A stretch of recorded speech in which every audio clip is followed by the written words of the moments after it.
அம்மா அம்மா வீட்டுல யாராச்சும் இருக்கீங்களா? அம்மா சாப்பிட்டு 3 நாள் ஆச்சு. ரொம்ப பசிக்குதுமா. சாப்பிட்டு ஏதாச்சும் இருந்தா கொஞ்சம் போடுவோம். வாங்க அம்மா உள்ள வாங்க சாப்பிடலாம். ஐயோ இருக்கட்டுமா, ஏதாவது கொஞ்சம் கொடுத்தீங்கன்னா அதை ரொம்ப உட்காந்து சாப்பிட்டு போயிருவேன். ஐயோ பரவாயில்ல, உள்ள வாங்க சாப்பிடலாம். அம்மா ரொம்ப நன்றி. யாருங்கம்மா எங்க வீட்டுல கூப்பிடலாம், சோறு போட மாட்டாங்கம்மா. இருக்கட்டும் இருக்கட்டும், நீங்க எனக்கு ஒரு உதவி பண்ணணுமே.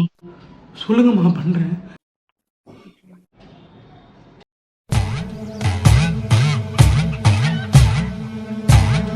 யாரும்மா அது நடு வீட்டுல படுத்துக்கிட்டு?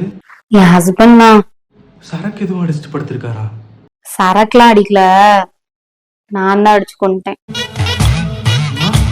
பாடி டிஸ்போஸ் பண்றதுக்கு தான் உங்க ஹெல்ப் கேட்டேன். என்னமா சொல்றீங்க? உங்களுக்கு ஒரு பானை பழைய சோறும் பாண்டியன் ஊறுகாவும் தரேன், ஹெல்ப் பண்ணுங்க. என்னமா ஒரு கொலையை பண்ணிட்டு பழைய சோறு பாண்டியன் ஊறுகாய் வந்துகிட்டு இருக்கீங்க?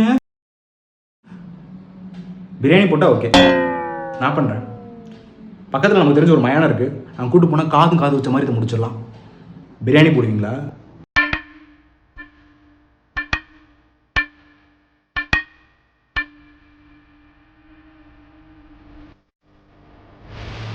நான் பிரியாணி கேட்க அவன் வாங்கி தரலன்ற ஒரு காண்டுல ஒரு ஃப்ளோல அவனுக்கு பார்த்தா நீ என்கிட்ட பிரியாணி கேட்குற. முட்டா பரி,